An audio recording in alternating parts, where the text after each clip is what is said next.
Well, today I'm here with this guy. This is a 13-foot Regatta Bell Tent from White Duck. It's a canvas tent. This does have their water and fire resistant fabric, so I'm actually really looking forward to do this. I've been actually looking forward to doing one of these tent reviews, setup videos for quite a while now. And I just received this week, and so I am looking forward to doing this setup video. Now I'm also going camping with this in a week or so with several adults that are all going to be spending time in this specific tent. I'm looking forward to actually having some thoughts after spending several nights in this tent. But I thought first, before you ever go on a trip with this thing, you definitely should know how to set it up, how it actually goes. And in this case, we're going to do a video. So let's begin with opening the box and seeing how she comes, how she ships.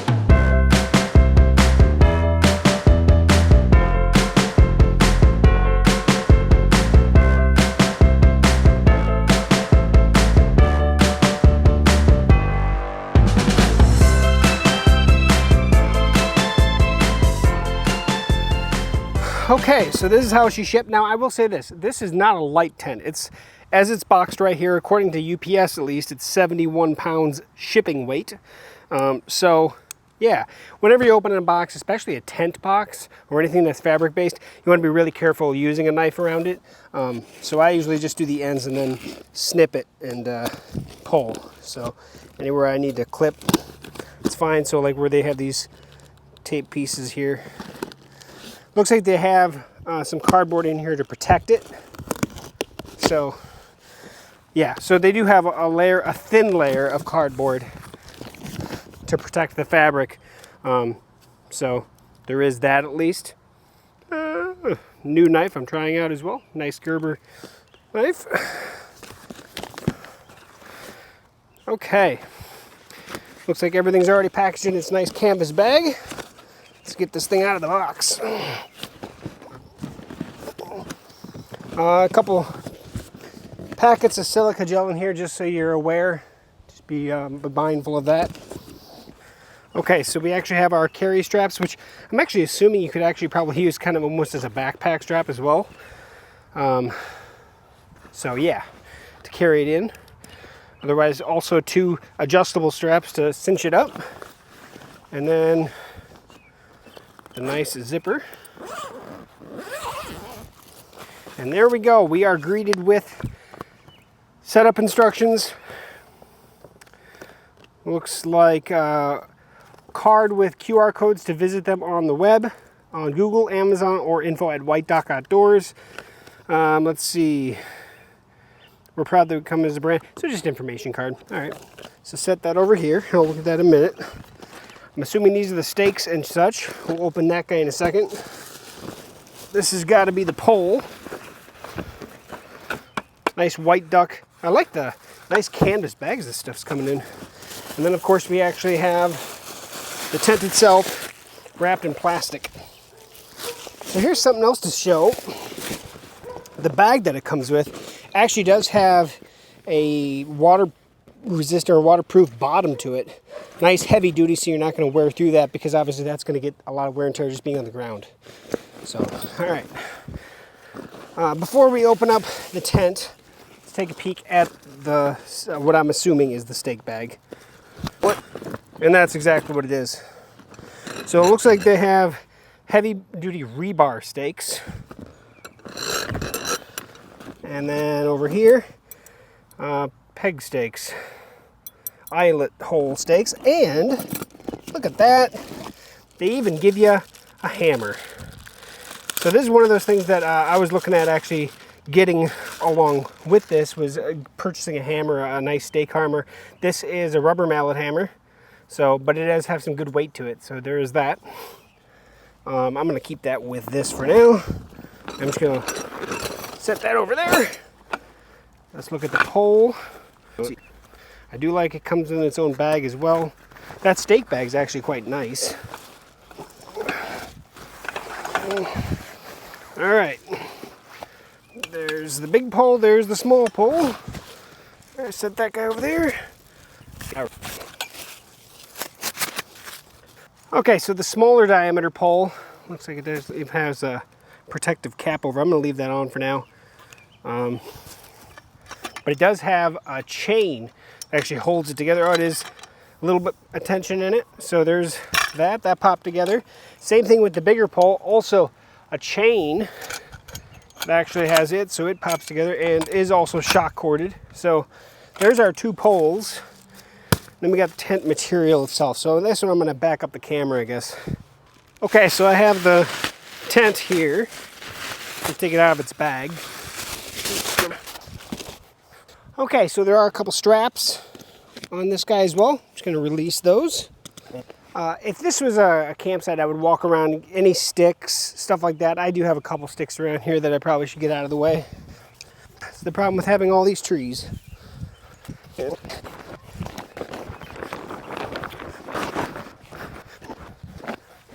Okay. It's a big tent. So the other thing I'm going to do is I'm going to locate the door, which I can see the zipper right here. So that's got to be the door, right?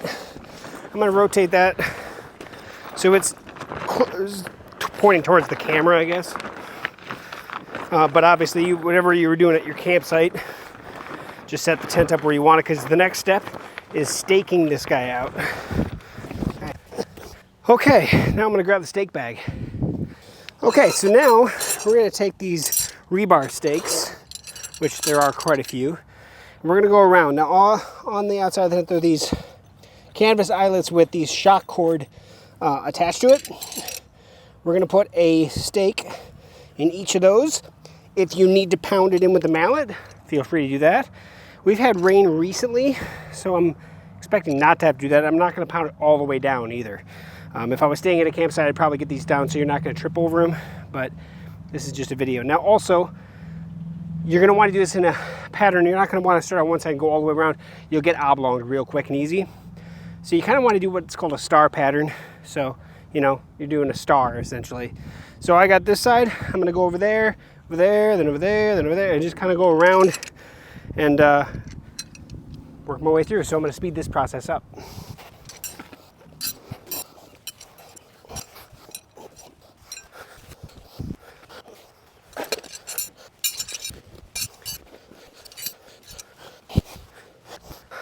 Awesome. Now the next step is the center pole, which we are going to have to open the door to get in. So there's the main door. I'm going to open that guy up. And then we have the bug screen as well. We're going to have to get through that. So set that up. And let me grab the big pole. Now inside here, there should be a fairly easily recognizable spot that is the center of the top of the tent. We put one of these suction cup looking guys into that, and then we have the other suction cup looking guy on the bottom. So just really should be walking in. I'm gonna make sure the camera's set up. Looks good, so let's see what we can do. All right, so I'm gonna walk in here. All right, I did locate the middle. Pretty obvious that that's the middle. Also, I should say this, there is a D-ring on the tent that's going to want to face toward the top. So that's for a light or anything else that you want to put into it. So, all right.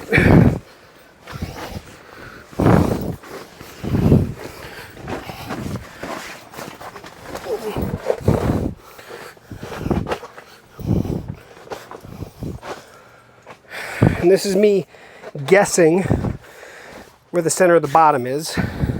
It's probably pretty close.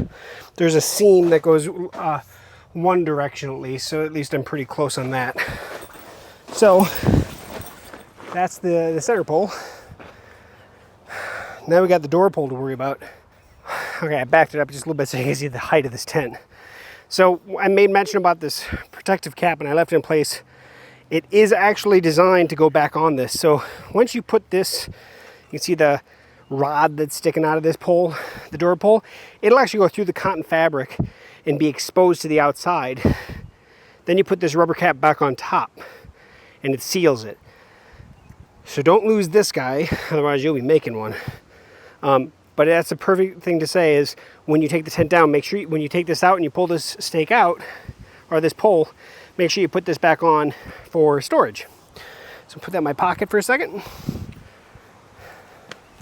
So it's pretty easy to see exactly where it's going to go. There's a grommet right there. So I'm going to go in with it like this. This way I can get it through the grommet properly. There we go. And while I'm here, I'm going to go ahead and put that rubber cap on right like that so I can easily reach it.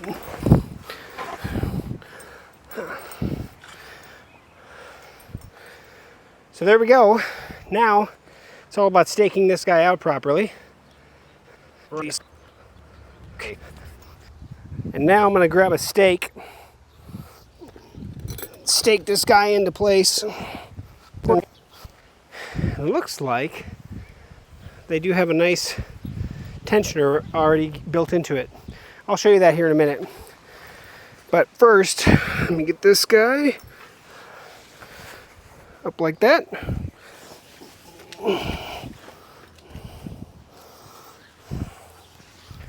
Okay, I'm gonna leave that like it is. Now it's all about staking out the guy points all the way around, so that's next. So I decided to look at the manual, probably a smart thing to do anyway, before I started guying out the rest of the stuff, and it said, make sure you close the door before you start guying it out.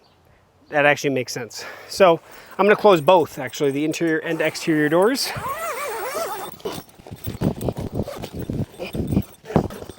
Now that I have that done, I'm going to go ahead and start staking out the guy points all the way around the tent. Again, I'm going to kind of do it in a star pattern. So the one over here, one on the back, one over here, just kind of all over the place. But I'm going to show you what it looks like, at least from the one side, and then I'm just going to get them all done.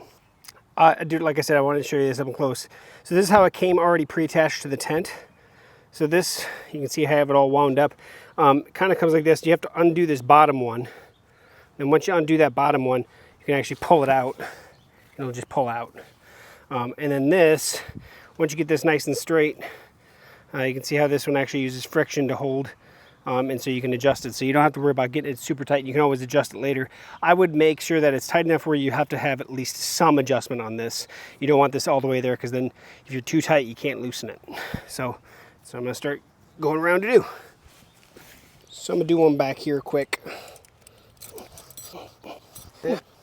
That's what I'm going to do. I'm just going to keep going around.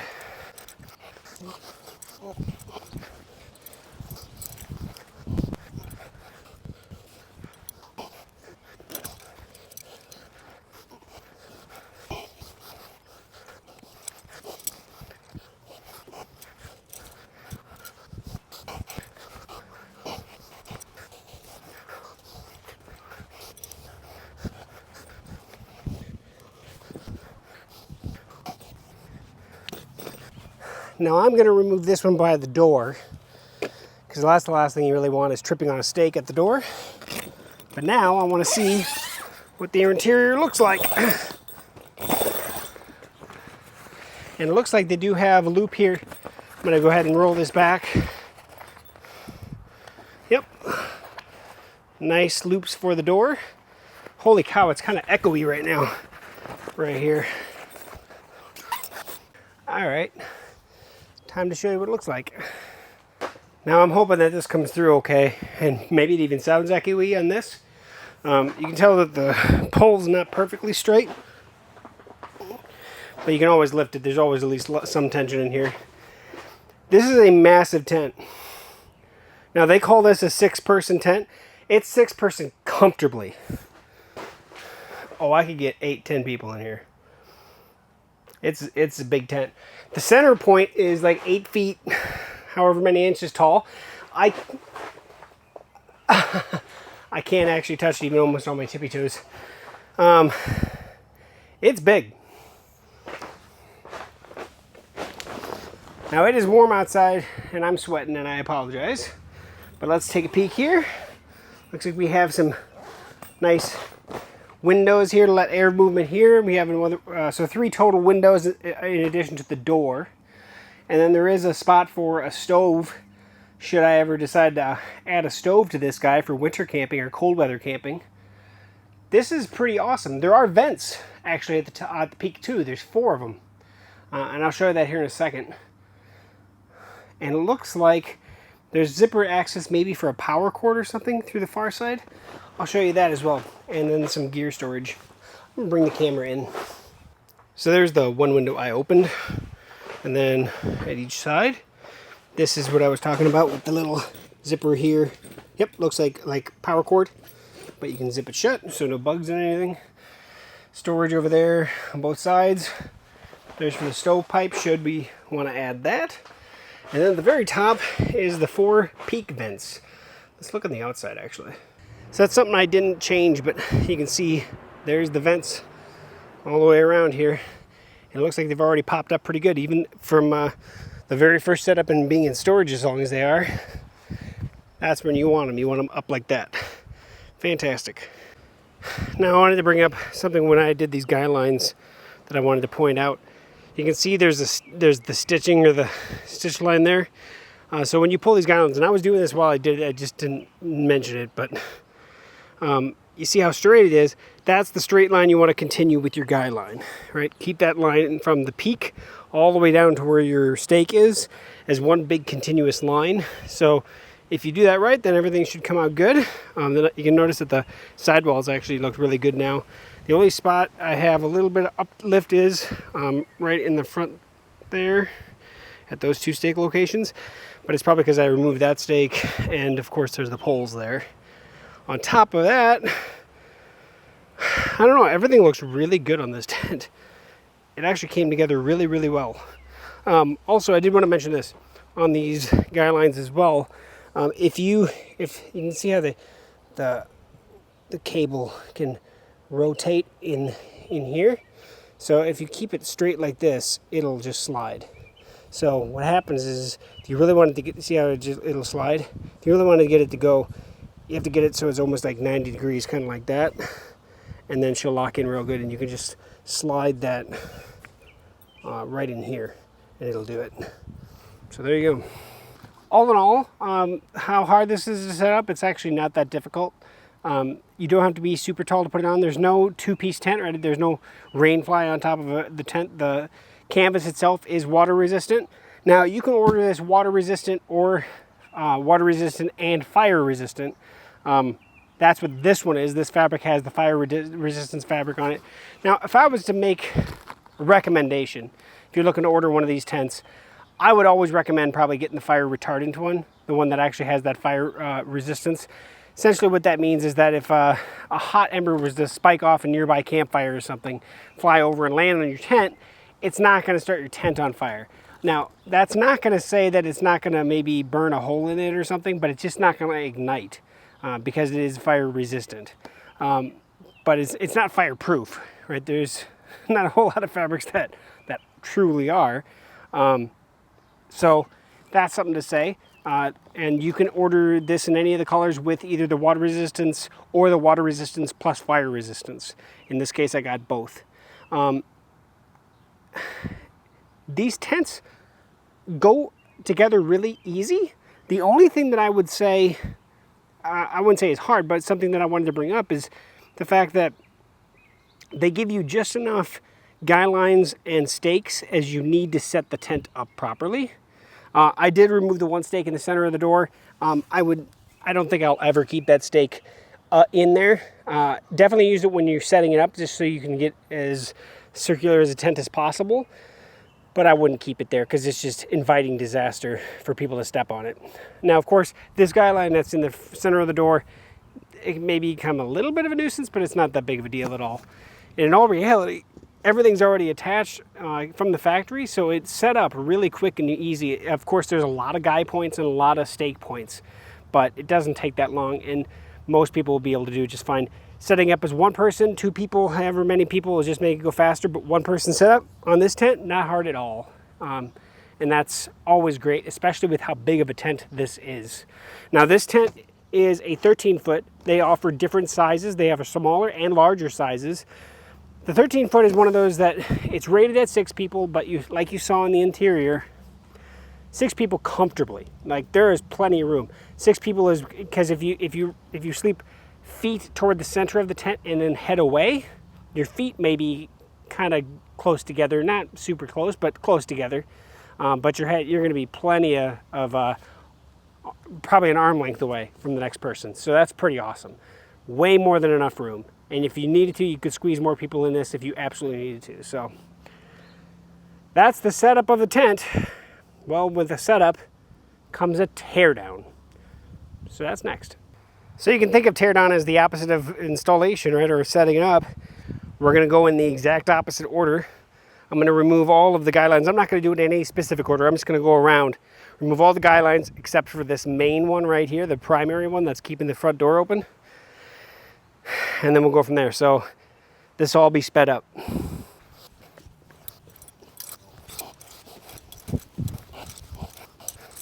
Something I wanted to point out, once you get the first stake out, you can use that first stake to go through the eye hole of every other stake, and then that way you have a nice lifting handle to pull the stake out of the ground. Works really good and it's easier on your hands.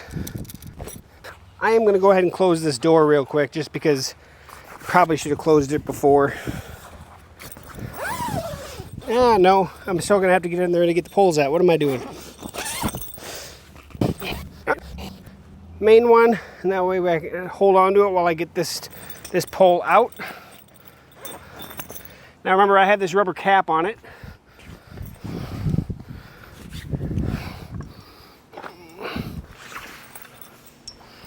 And then, like I said before, I'm going to put that rubber cap right back on the pole. I'm going to go ahead and flip it in two and set that there. Now comes the fun one, the main pole. So I think I'm going to actually, I mean, obviously I had it rolled up before. I'm going to leave the doors open like this, even when it's stored. That way I don't have to worry about opening them. All right, so what I'm going to do is I'm going to lift a little bit. And I'm going to bring the center of out the hole, out the door, I should say. And that is that. And then the nice thing is that chain holds that together. Chain and shock cord. Okay.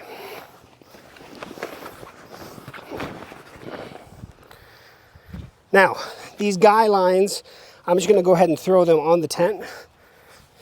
And then while I go around, actually, I'm going to go ahead and remove the main stakes too. And you can use whatever means necessary, but I do like to clean the stakes up as I go. And I'm going to speed this up now.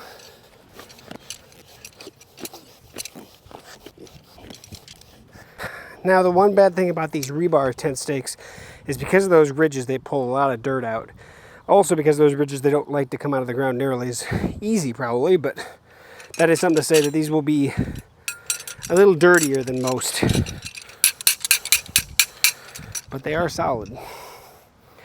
Just gonna leave those out and let them dry. Now it's about rolling this guy up.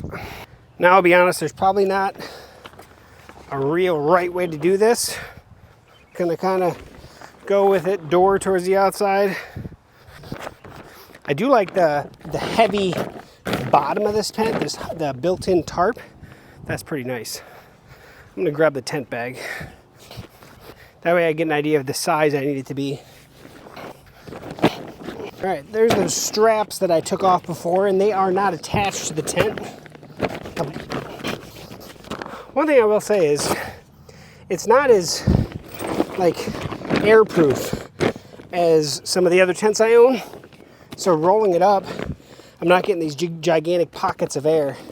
Yep, so these straps, I could have actually taken those off altogether. Didn't even pay attention to that. So they are removable. Okay, dokie. Let's see how she fits. All right, so I think I'm gonna have to unroll it, get it a little bit smaller lengthwise, roll it up again.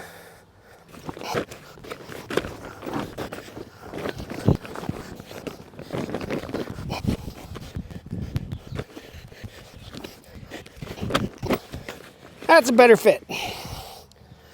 Okay, poles in the pole bag. And stakes. So yeah, it's just putting everything in this little pocket again and put the straps back on. Cinching that down, and that's ready to go in the bag too. So that's it. That's our full video setup and teardown of the White Duck Regatta Bell Tent. 13 foot in this case, Like I said, they offer various sizes. I will put links to their website down below and at the top of the description, as well as to this specific tent. Sandstone, I think, is what they call this color. The nice thing is it comes with everything you need, right? You can buy this and that's all you need.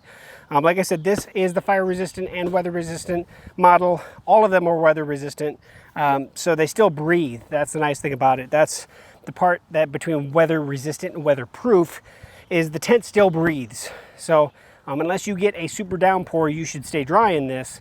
But just know that's the difference. If you go weather, if there was a weatherproof model that they offered, it just wouldn't breathe. It'd just get so crazy hot in there. White Duck, you made a solid product. I will have a full review of this product once I actually use it in the field. That's my requirement. I do need to use it before I can do a review of it. Honest review. That's what I do. So to set up a teardown, easy, even with one person, not difficult at all. It's heavy. It takes up a lot of space. As you can see, it's not a small tent. This is a car camping tent. But what it takes in space and storage, it gives in space in use. The thing's massive. Tons of storage, tons of space in there. Not just storage space, just space in general that you can use and do what you want with. Solid product. It's really well built. I'll give it that. So I'm looking forward to doing my full review. If you guys have any questions about the setup, post below. Head over to CampGeeks.com if you need to get a hold of me directly. Otherwise, I'm looking forward to doing a second video on this product. So now that I'm getting sweat in my eyes, lovely hot sunny day, thanks for watching to the end. Thanks for sticking by. I hope you enjoy the setup. Like, comment, share, subscribe. Catch you on here for another future video review or the review of this guy. And I will put links to it as soon as it's up on this video as well as at the end. Thanks for watching, guys. Catch you on the future video. See you soon.